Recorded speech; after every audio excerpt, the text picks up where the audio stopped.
Welcome back to I'm a Survivor of Domestic Violence, Inc., a podcast series dedicated to sharing stories, strategies, and resources that help survivors heal and rebuild. I'm your co host, Michelle DiBernardo, and today I'm joined by my co host, Sean Bryan. In this episode, we're going to explore coping mechanisms and strategies that survivors can use to manage trauma, find healing, and start the journey toward reclaiming their lives. That's right.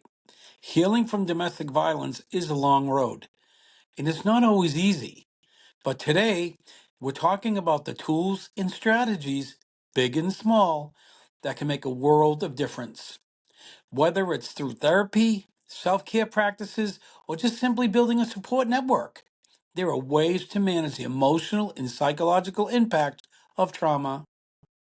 We'll be discussing how to identify what works best for you and how these coping mechanisms can empower you to rebuild your life. So let's dive into today's conversation on healing and resilience.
Welcome to I'm a Survivor of Domestic Violence Inc.'s podcast series.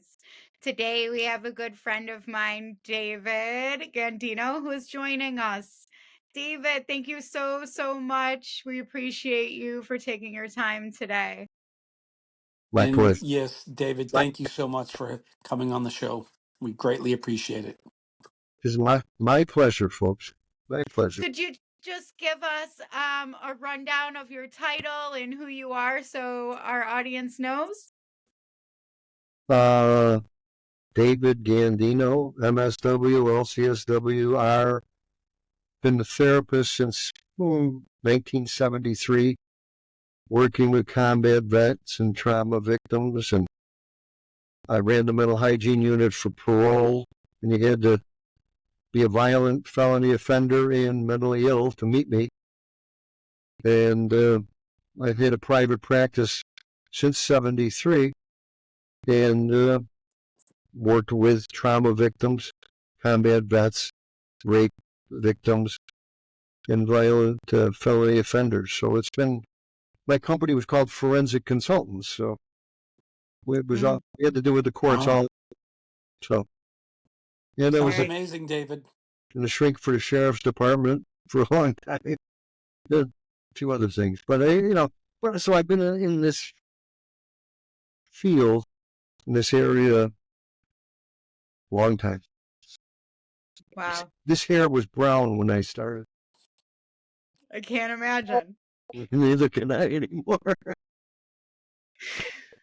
Well, good. Thank you again. And let's just get right into some questions here. So, today we're talking about coping mechanisms for domestic violence survivors. And so, what were some of the coping mechanisms you found most helpful in the aftermath of your experience with domestic violence? I mean, from the victim? Yes. Well, getting the hell out of there, number one, and protecting themselves, learning how to deal with the reality that it's not a one-time shot when it keeps going on and going on. And that, I mean, I just finished up with a patient and we were talking about how they were raised, what they saw every day, what they were exposed to every day. They thought that violence was normal. They Mm. thought that watching your parents beat each other up was normal. So their on the job training perpetuated them becoming violent when they got older because they thought it was normal, you know. And that's the scary thing about it. But again, but dealing with the post-traumatic stress disorder that people wind up with, whether it's combat vets or trauma victims or rape victims of any kind, it's uh, it's a long road. The chemistry of your brain changes, your thought process changes, and some people require medication. Some people, I do a lot with hypnosis with people, teaching them ways to deal with the stuff that they block. And we've been doing it, like I said, I've been doing it since '73. Oh, God.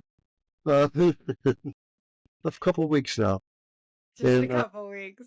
yeah, So, you mentioned the chemistry of the victim's brain changes. Could you explain that? well, when we experience trauma, the chemistry in our brain reacts to that. Now, most people have a tendency to try and block it.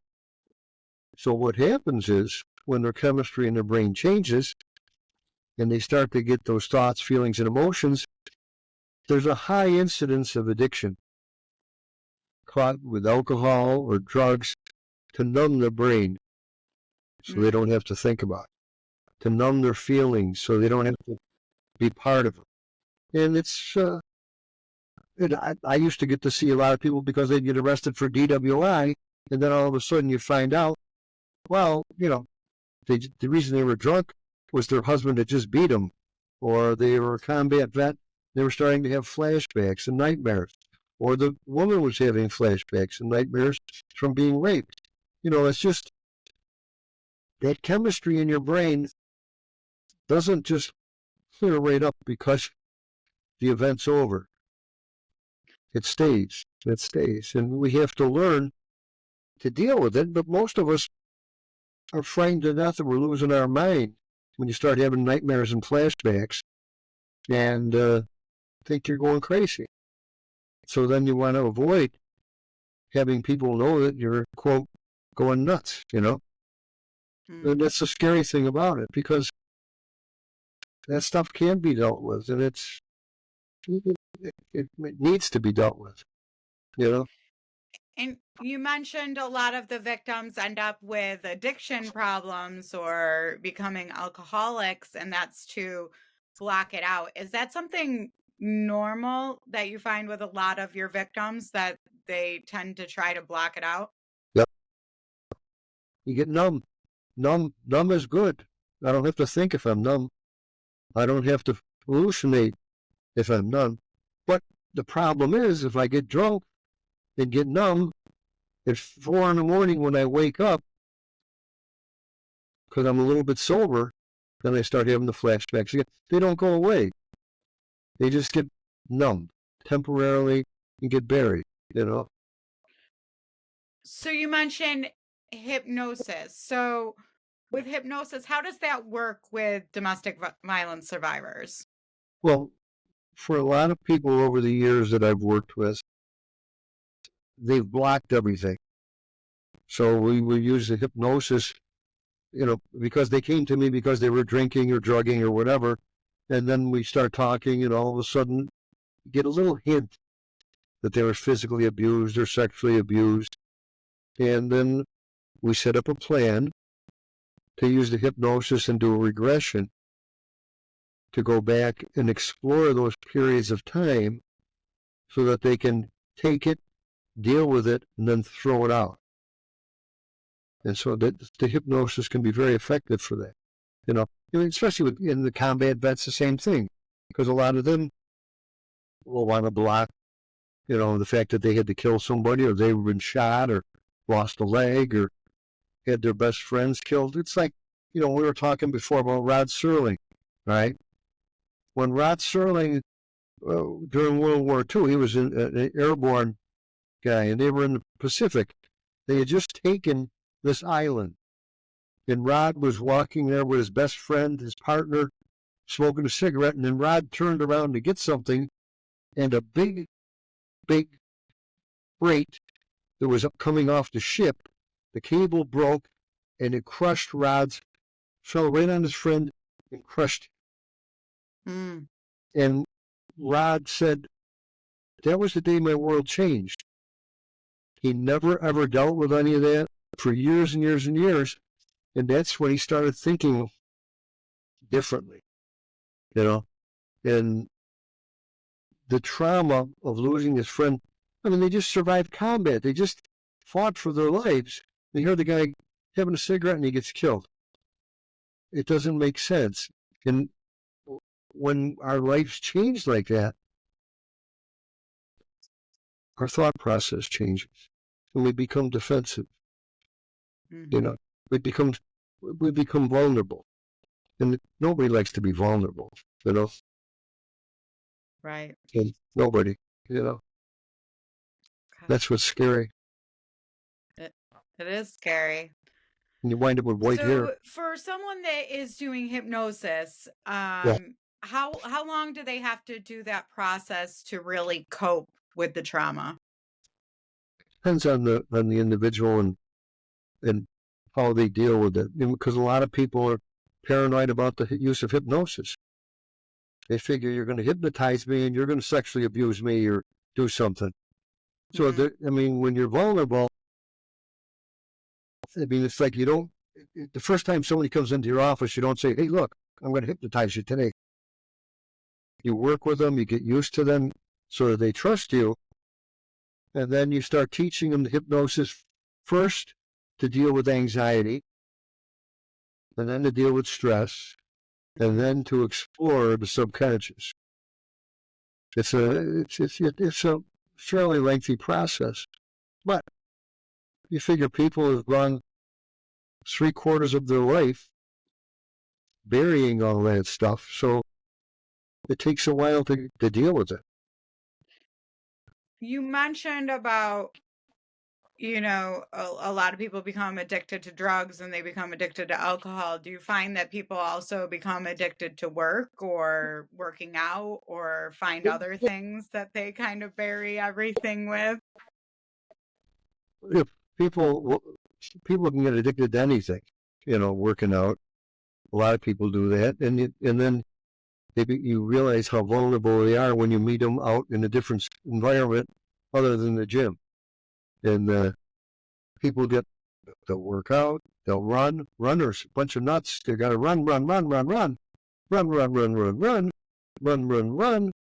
What are they running? They're not running to anything. They're running from. It's just, and again, they're creating serotonin and other stuff in their system, which helps with the brain and helps gain control. And but again, when they go to bed at night, stuff likes to float up. If they get stressed during the day, that stress may trigger the sight, sound, or smell from the past. And some of that can, again, cause nightmares and flashbacks. Yeah. Crazy stuff, kid.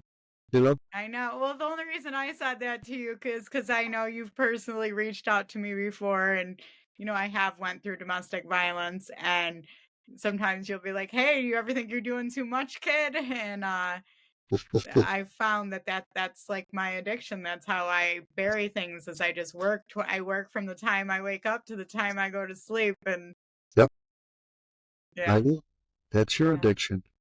yeah. All right, Sean, you you want to get into the next question? Sure. I have a great question for David. That was great, though, Dave. Those responses, I'm sure, will help all of our viewers cope and maybe identify that really may need some help and to get help. So thank you. So Yep. my question is really simple. For survivors who may still be struggling with feelings of shame or guilt, Well, what strategies or techniques can help them begin to heal and rebuild their sense of self-worth? Now, this is a really important question for us because a lot of people have many kind of responses to this type of question. And as victims, they're traumatized, so they're kind of really shaken up and they're beside themselves. They're separated from their significant other or what have you. And we ask them this just to see what they're feeling, for emotions and stuff. And the intake process when they come in on the emergency line when they need help. So if you could answer and please elaborate, it would be grateful for us, for our audience. Thank you. well, one of the things that people never ever give themselves credit for is feeling overwhelmed by shame and guilt. Like, what did I do to deserve that beating? What did I do to deserve being raped? What did I do to be treated like that? It's my fault. And a lot of that has to do with their pre-morbid personality from where they came from. I mean, if you come from, quote, a normal home, then somebody raising their hand to you, it ain't gonna work, you know. But if you come from a home where mom and dad used to get slapped around, oh, then I must have done something wrong, you know. It's like, you know, a lot of people internalize all that stuff. They become depressed, even suicidal, blaming themselves for the fact that their father had to go to prison for assault, for beating them and beating their kid and beating their mother. Because I testified against him. Mm. You know, a lot of shame, a lot of guilt, and a lot of suicidal attempts. So one of the realities is that shame and guilt. I mean, I grew up Italian. That's our part of our deal. You know, I can make you feel guilty about winning the lottery, but it's like, well, actually, my aunt could. I probably could, but it's the reality is shame and guilt perpetuate a lot of those feelings and make you bury your own feelings, and then they keep festering and festering and festering. They don't go away. It's not like you could just open a little tap on the bottom of your foot and let it pour out, you know. Okay. Unfortunately, So what techniques would you, advise our audiences nationally and globally? What can they do to really cope? And if it's not working, the techniques that we offer on our show here on our podcast, what is your professional opinion? What should they do next? well, reach out. And that's the hardest part is making that first reach out. Reach out to groups. There are groups right now for everything. There's a group for physical abuse, sexual abuse, for mental abuse, for combat vets, for survivors of fatal accidents. Survive. There are groups available all over the place. And the majority of them are free. And they're open, looking to help other people to say, look, I know what you've been through. I've been through it. You know, I've been shot at. I was run over by a parolee's father who was a violent guy that I sent back to prison. And his father tried to kill me. He ran me over with a car. I mean, Mm-mm. so it's like no matter what you do, There are people who are good. There are people that are bad. And what you need to do is find people of like ilk, people who've been through trauma, people who've been survivors, and even when they have groups in AA, they have groups in NA for survivors.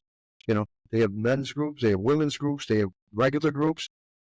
Every program has them. They're there, but the hard part is reaching out that first time. Finding somebody that you know who's been through it, or being honest enough to share it with somebody. Share it with your doctor. Your doctor can refer you. There's an amazing amount of people out there that can provide the services who know what the hell they're doing. There's a lot of knuckleheads out there too, but that's why you want to go with a group of people of like ilk, you know, Yeah. Yeah. for your own protection. Right. Yeah. So let me just say this. For those that's really, the question had this kind of in the question, so I'm just picking apart the question that I asked you. But so for those that are still struggling with feelings of shame and guilt and they can't shake it, if we've got some listeners out there that are maybe survivors that are going through some trials and tribulations, what advice do you have for them, David?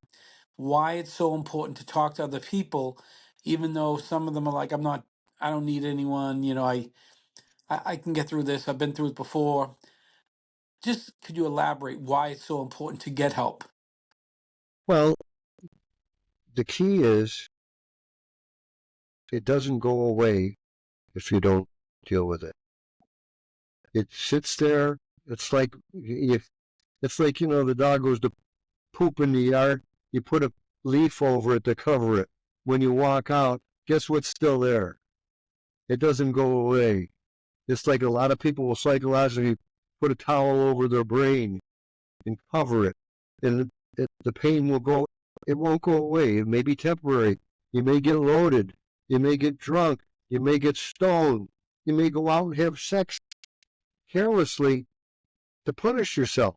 You may do all kinds of things, but it doesn't make it go away. The only way it goes away is if you deal with it, and then deal with it honestly for yourself.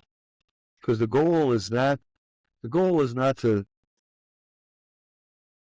feel better for a day. It's to deal with it, put it on the table, examine it, and then throw it out. I've had patients that would get to the point where they would write the entire story out, and then they would go in their yard, set it on fire, and burn it in the can. You know, for them, Okay. it was symbolic.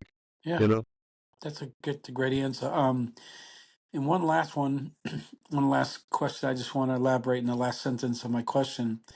So, what do you recommend for our survivors and listeners out there? Because a lot of times we're going to have family members like mothers and dads that have a daughter or son that are getting abused and they're staying in the relationship. So after they break up and they're no longer together, how would you recommend to these victims to really restore their self-confidence? Like what can they do as a therapist? Like what do you recommend? Like if they're really just, maybe been in a relationship 10, 12 years, 5, 10 years, whatever it is, they've been beat down, beat up, put up with it, and then finally the deal breaker was maybe she got a broken jaw, broken arm, and she had to run out of the house, and now it's over. There's restraining orders in place. The kids are going to supervised visitation, what have you. So what do you recommend? How can a woman or a man that's been abused horrifically get through it and get some type of self-confidence to maybe think about going back and going into a relationship? What do you recommend? well, first of all, I recommend that they reach out and get help. That's the first thing, because as I said, it doesn't go away if you don't deal with it. You know, what it does is it's like it calms down a little bit, and it's right there under the surface, just under the surface. And it doesn't take a lot to trigger it. But reaching out, there's so many programs right now. There's so many ways to go. And a lot of times when somebody goes through that and the child is taken away and through child and family services, they'll offer the services. They'll bring you to the group. They'll introduce you to people of like ilk so that you have the option to slowly deal with it. And most people are frightened to death to deal with it because they figure if I open this door, I'm going to be deluged and swamped with the pain, and I don't want to deal with it. And that's That's what a, you see that a lot with combat vets too. You know, I killed a guy, I did this, I blew his head off, and now I buried it. But now, if I start dealing with it, I got to deal with that dead guy and there's blood all over me, and I got to. But the reality is, if we don't deal with those things and put them into a perspective, they don't go away. They yeah, just keep there and they fester and they fester and they fester. You know, and then the liquor store gets a good deal on special gin for you and special vodka, and you're all set for a month. gotcha. Yeah, So really, the appropriate answer that you're giving as a very well versed, seasoned therapist, is to really reach out and get help and stop living maybe in the space of being in denial, right? That it's just going to go away and I can move on. So, you really recommend, and we all recommend from my foundation as well. We have support groups, family dynamic support groups. We have all types of groups, like you said. So that's a great response, and thank you for sharing, Michelle. All right. How important is self care in the healing process? it's number one. If you Number don't one. care about yourself, who the hell is gonna? You know, I Yep. mean, after you survive a trauma, series of traumas, abuse, who do you turn to? You have to get your own. You got to get the chutzpah. Like that, we get a little Yiddish, everything here. With the chutzpah to make the decision, I got to take care of me. Yeah. I got to survive. You know, there was you know, 100 years ago, when I was in the army, was in the hospital, that there was a bunch of green beanies there that had the tattoo that said Fido. Right? And I said, what do you guys all got the same dog? He said, no, you idiot. That means, can I swear? Um, Huh? Can I swear? I mean, I guess I could bleep it out. Oh, okay. Well, the Fido stood for fuck it, drive on. And that's how they survive. Drive on. Once you pick that journey to get your life together, you drive on. You put that shit behind you. You put all that pain in a bucket. You bring it along and you throw it down the toilet, or you put it on a piece of paper and you set fire to it. But you take and you make it real and then destroy it. Fido. Good to know. I'll carry that with me. So, what are some simple self care practices that survivors can start incorporating into their routine? Well, one is I see a lot of people, religion seems to have fallen by the wayside in a lot of people. But if somebody is involved with a religious organization, a lot of times you can reach out to them and they will have people that do groups. They will have people that are self-sustaining. Uh, but they also have groups where there's a lot of perverts too. So you got to find a balance in this world, you know. Um, but reaching out is the key, and that's the hardest part, is making that first reach out. If you got a friend that's been through it, or you know it, or they've shared it with you, reach out to them. If every day, if you look on TV, every day on Facebook, suicide awareness, abuse awareness, those are the only things I look at on there. I don't look at the other stuff about, this is a picture of my lunch. But I mean, part of the reality is getting and making these things real so you can touch them, scratch them, smell them, and then destroy them. Take So away their power. right. So really, it would, I mean, obviously, what we keep getting definitely with these how to cope and how to build past the trauma is you really have to see a therapist. You need to get involved in support groups because you can go get your hair done and you feel like you look good and you build your confidence, but at the end of the day, your brain is still stuck until you heal that trauma by going through the therapy and finding a way to unbury it, to unblock it, finding a way to change your life so you're not stuck in another abusive relationship or like getting your nails done. It's only a instant gratification where the therapy is actually going to heal So, the trauma, you know. especially if you're into, and so many people are into self-guilt, blaming themselves. If I didn't go out with that guy, then this wouldn't have happened. If I didn't disappoint my parents and go with the man they said was a creep, this wouldn't have happened. I mean, it's like we as human beings have a tendency to always look at the glass being half empty as Mhm. opposed to half full. We have an approach to the negative aspects of a lot of stuff. You know, one client I just saw earlier today, this guy is brilliant. Brilliant. He's terribly depressed, and all he can think of is what he can't do, Mm. not all that he's done. And the guy's been enormously successful. And I made a mistake, and I said, you know, you did this, you went back at this, and you did that. He said, I forgot about that. I forgot about all these positive things Right. because the pain said, you're a useless piece of crap. You know, and the reality is, he's not. And he had to have somebody who was unconnected to him explain that to him because his Yeah. wife said it 100 times. Nothing. What does she know? She's with me all the time. Well, you invented this, you invented that, you did this. So without you, there'd be a lot of people who would be dead. I never thought of that because And so once you get that into the stems negative groove, once you get into that negative groove, you know, negative attracts negative. right. And that probably stems from his childhood, right? Of how maybe never feeling accomplished, or maybe not his parents, maybe not saying they were proud of him, or some type of past relationship that's stuck within him.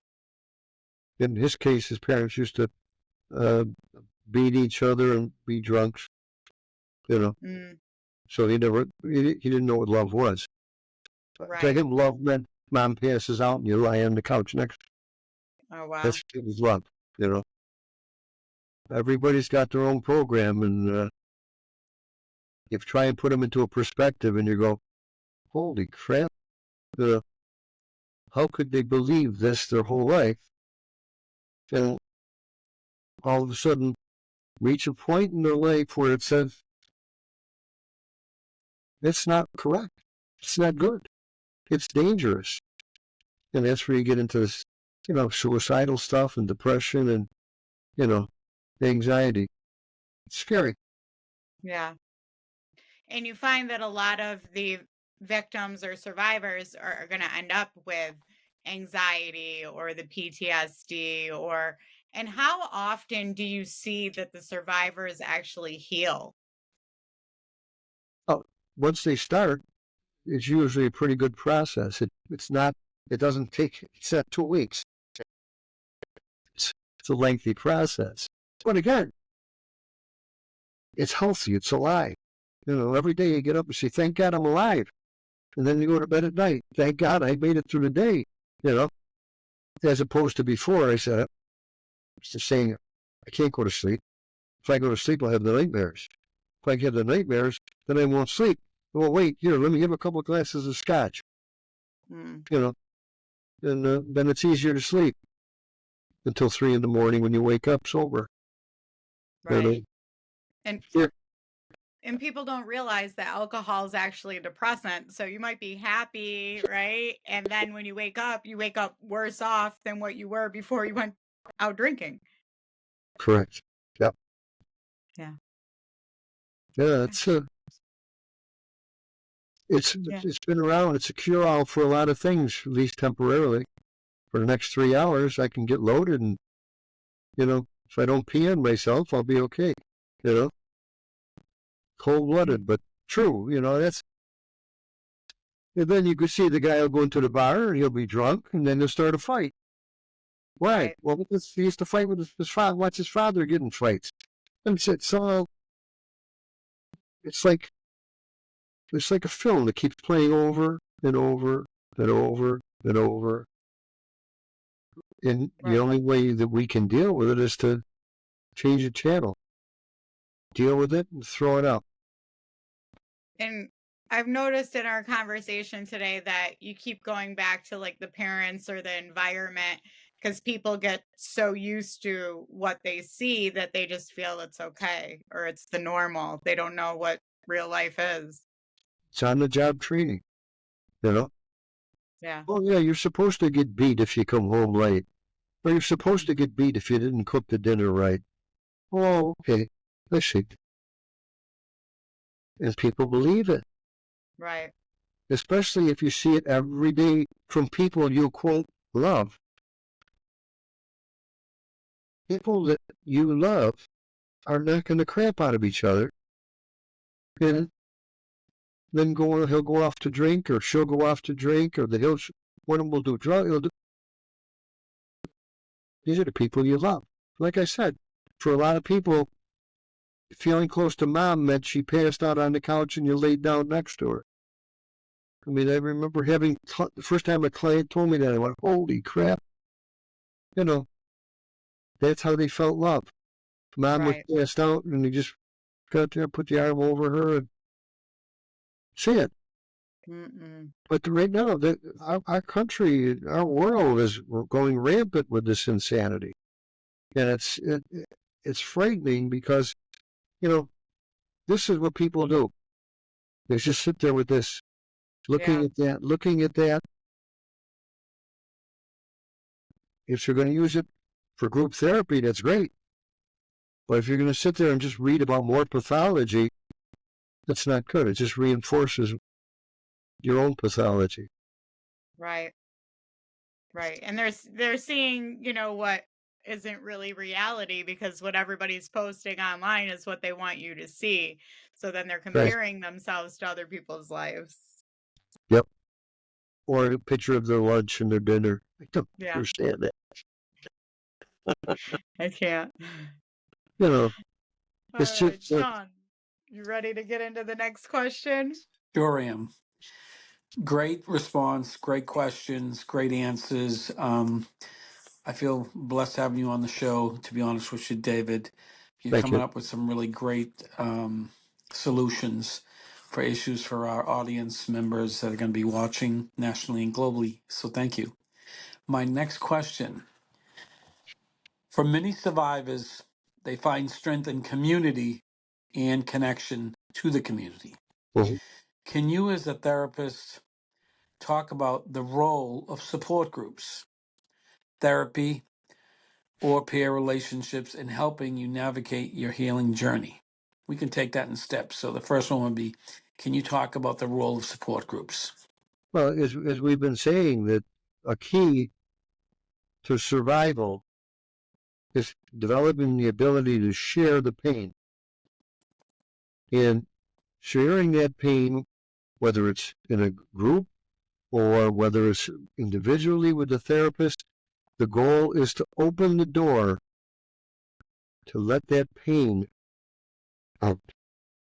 And as that pain comes out, your sanity can come back. Because our biggest fear as human beings is to lose our mind. I'm going to lose my mind. I'm going to be crazy. I'm going to kill myself. I'm going to do. Let the pain out. Let the pressure down. It's like letting the air out of your tire. Just let it out. That's what those groups of all different kinds. I mean, whether it's for survivors, whether it's for people that do the crime, people that do the violence, they need to know why they do it. Other than sitting in jail. I mean, I used to run a group in Auburn prison, and everybody there was a murderer. But then we would sit and we would talk about, well, what put you in this position? And they would, and some people thought it was a job, but it was, for most people, it was personal pathology that they used to survive. And they thought that was right. And then they realized when they're sitting in prison for 15 to 25 years, it wasn't right, you know? So, but the key to survival, the key Right. to healing is to share. To share. Okay. Great. So my next little, question out of the main question I hit you with. So you spoke on support groups, and that was great information. So thank you so much. So let's talk about therapy. And for me, I want you to talk about people who really have experienced PTSD. And sometimes when you get PTSD in the early onset of a bad relationship that, he says or she says she'll stop drinking, stop drugging, the reoccurrences keep happening. And it's like, when it first started, maybe she got slapped, then she got, you know, broken arm, now it's the broken ribs and she's missing teeth. It's really getting to be out of control. So now this has been going on to some of the people that call in the national hotline for our foundation. We get thousands of calls a year, believe it or not. And I last believe. night I got a call, and this poor woman, she wouldn't give her name because they're all everyone's afraid. Sure. So I tried to convince her, and I'm pretty good. I've been doing this for a while, and she called the next day, thank God. But she had said it's been going on so long now, it's never going to leave my soul or my mind, and I don't even know if I should get help. And I said, you have to try, please. He was arrested and he violated probation for being on probation for abusing her 19 months early. He was on 24 months, and he has Well, 2 years hanging over her head. So they sentenced him. So she's devastated. She feels guilty, like you were saying early, David. People feel like bad it's almost like it becomes like a codependent thing that they're so numb from being beaten and accepting it, and it's just going to get better. It's just a bad moment. He had a few too many drinks. Well, she's talking 3 or 4 times where she almost got killed this last time. So my question, out of my example I'm giving you, what can you say about victims who are in this space, that are in a relationship, that don't know if they should bounce and get out or try to get through the counseling, and that are suffering with PTSD? And now that maybe there's been numerous occasions of the abuse, now they've got chronic PTSD. So let's talk about straight up PTSD and then chronic PTSD. So maybe we can reflect and say, as you being a therapist, the real problem is you should have got out maybe in the early stages when you first started getting PTSD, because usually when you're starting to get PTSD and you're in a relationship, it's pretty bad. So now chronic is when you just can't shake it and it's just haunting you. A lot of people do call in and they don't leave their information. Some do, some don't. We do the best we can on the hotline, but we tell them to call back and they can keep calling back with anonymous block lines, and we just keep talking to them. So if you could kind of help us with this foundation, with these questions that come in, and the answer to chronic PTSD versus non-chronic PTSD. Well, first of all, most people don't realize that they have PTSD, especially early on. And most people don't want to deal with it because then they say, I'm losing my freaking mind and I'm not going to talk to somebody about nightmares and flashbacks that I'm having, because I don't want them to stick me in a hospital with a straitjacket on and ties in the back. I don't want that. I want to be left alone. I'll be okay. And when people first start realizing, that's why, I mean, when you look every year, there's thousands of combat vets that commit suicide because they do not want to be considered nuts. You think I'm nuts because I'm hearing guns go off at night? You think I'm crazy because I'm flashing back to a guy I killed or somebody that blew up his leg? Do you think I'm crazy? And that's what happens when people first start seeing the symptoms. That's when the drinking comes in, the drugging comes in. We'll numb it out a little bit, but it doesn't go away. It doesn't go. So it becomes chronic just by time.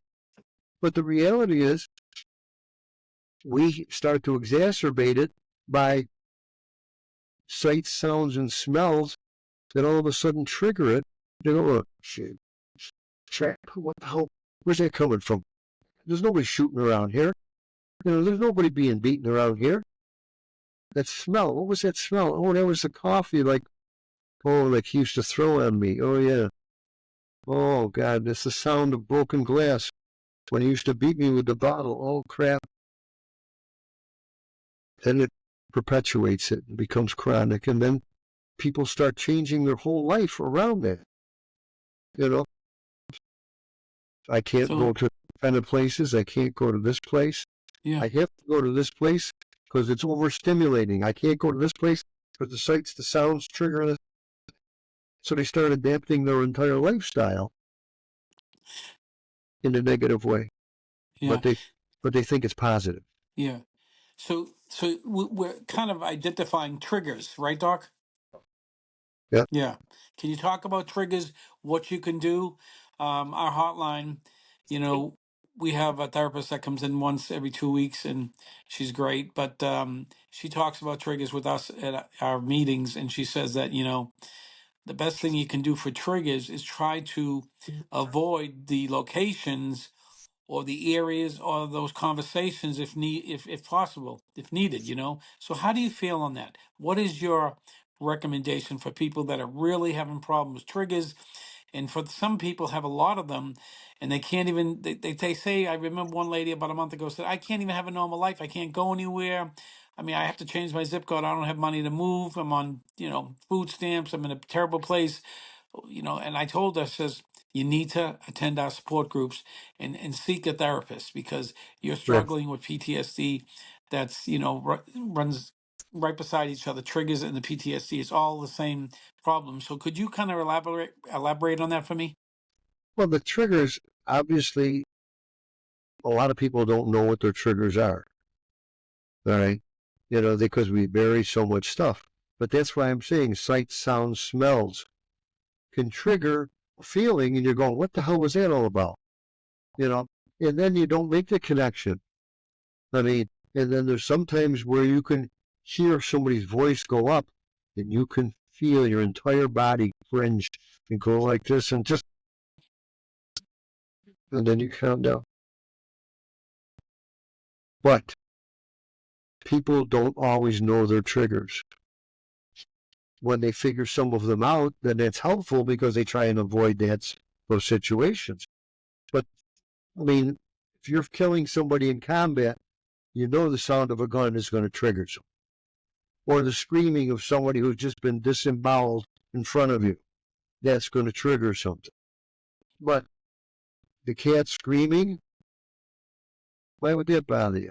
Well, it might bother you because the night that you got beat, you stepped on the cat and the cat screamed, but you can't make the connection. You know what I'm saying? So people don't always know their triggers. But when they do, then they try and avoid them or get numb if they start to handle. I mean, those are the consistent things. I mean, numb is good, at least for a while. Right. So one last quick question. So what do you recommend for therapists? Because I'm going through my list here, and I have notes here from all the calls that we get in the last. We've got like about 900 last year, and over 1,000 so far this year. It's been a bad year. But one of the questions that keeps coming up is, I don't want to give my name. That's stereotypical. They just don't want to give their name and phone number. But they Right. say, What do I do when I can't get over what my ex did to me and I'm remarried and I'm living a happy life and I love my life now, but I still have flashbacks and I've been divorced 19 years now and I'm still thinking about what he did to me and what he did to the kids. It's like she said, this one lady, her name is Nancy. She finally gave her a name. I'm looking at the notes from one of my interns. She said that at the very last sentence, she said, "Thank you. My name is Nancy L. That's all I can tell you. But I'm just haunted. I've seen therapists. It's not working. I'll call next week. Maybe you can give me some, answers." So what could you tell us to tell her when she calls back? Well, she would be a good candidate to be using the hypnotherapy with, so Okay. so that she could deal with those issues, clear them out, put them in the trash can, flush them down the toilet, Nice. put them on a piece of paper, and set fire to them.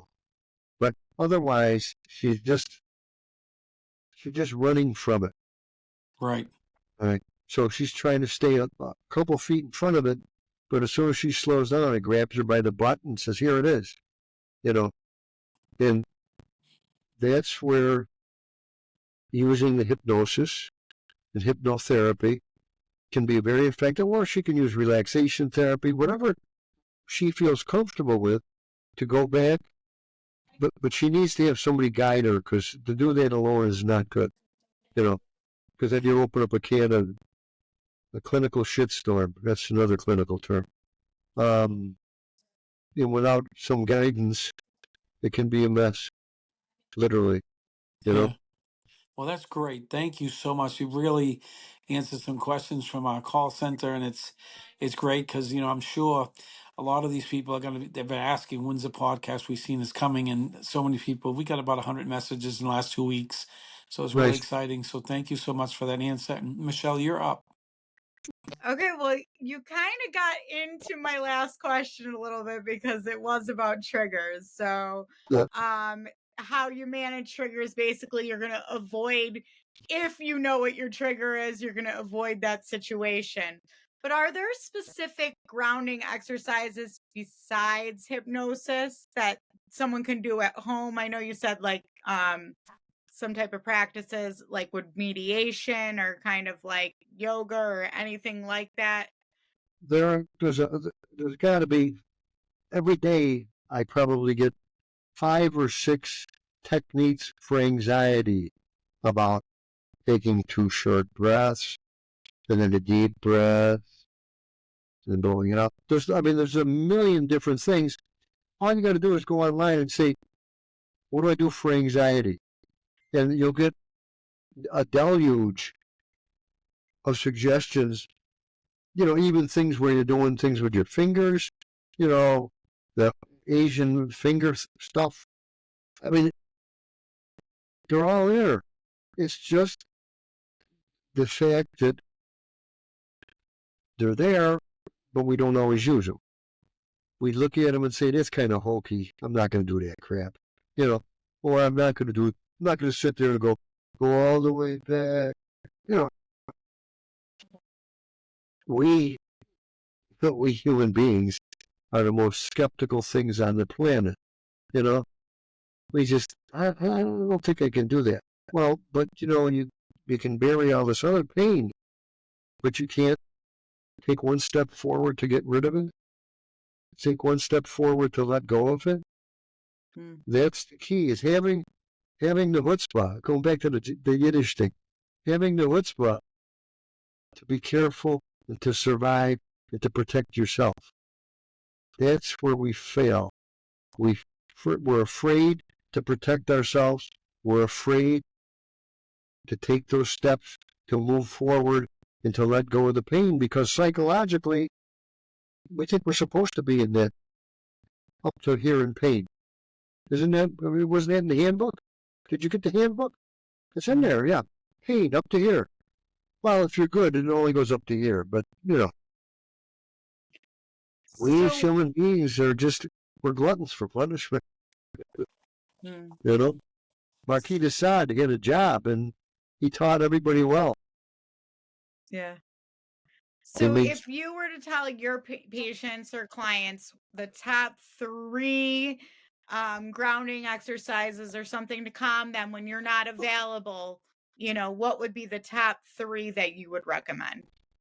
Well, I teach all of my patients self hypnosis, number one.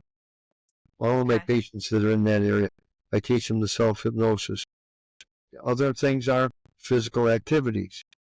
Having a series of physical activities that you can use to distract your mind and your body, whether it's running, whether it's weightlifting, you know, but not drinking scotch.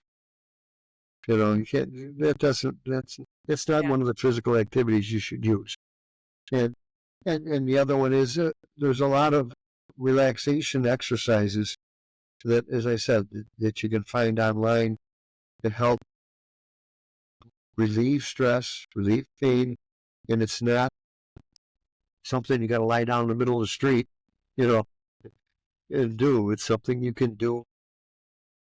Pull over to the side of the road, roll up your window, put on some music, and just listen to something positive. Positive Okay. self-image, positive concept. Those are things that get lost with the PTSD. Those are the things that get lost with the traumas. We lose ourselves. Yeah. We lose Okay. ourselves. Well, That was a great question, Michelle, that you gave him, because that last question he gave some great answers. That's a really yeah. good resource. So thank you guys. Yeah. Thank you so much. We appreciate you, David. We have ran out of time, but you gave us some great answers on how to cope. The number one thing that we got from this today, and hopefully our viewers and audience will get, is reach out for help, because in order to cope with this trauma, you need to go through some type of therapy to release it and Right. rid yourself of the negativity. So, And David, I just wanted to take a moment, thank you, Michelle, to say thank you. And I just want to tell you, in the future, if you'd like, we could invite you back, or we could talk about some more subjects, because there's so many different things that we're going to be, walking into over time, that we need to get more advice. So that would be great if we could have you back on. In addition, we will put your name. You are an active therapist, right? Yeah, Yeah, we'll put your name, website, and we'll promote you on the show, obviously, and you can have your some of your clients, if they want to see you on the podcast, that'd be great, and we'll do that for you as well. So thank you so much. I greatly appreciate your time. You're such my a pleasure. professional, and you really should be proud of yourself, because you're really a well versed, articulate therapist, and I'm proud to have you on the show as the founder of this foundation. It's a great year.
thank you so much for joining us for today's episode of I'm a Survivor of Domestic Violence Inc.'s podcast series. We hope that today's conversation about coping mechanisms has given you some valuable tools to manage trauma and start the healing process. Remember, healing doesn't happen overnight, but every step forward is a victory. Exactly. And no matter where you are on your own personal journey, be gentle with yourself. And please always remember that. Finding what works for you takes time. And it's okay to reach out for support along the way, whether it's through therapy, support groups, or simply self care practices. You deserve to heal at your own pace. A big thank you to David for being here and sharing such helpful insights today. And thank you to all of you for listening. If you found today's episode helpful, don't forget to share it with others who might benefit from it. And please take a moment to subscribe and rate our podcast. Together, we can break the silence around domestic violence nationally and globally and show survivors that there's hope, strength, and healing waiting on the other side. Until next time, take care of yourselves, stay empowered, and remember, you are not alone.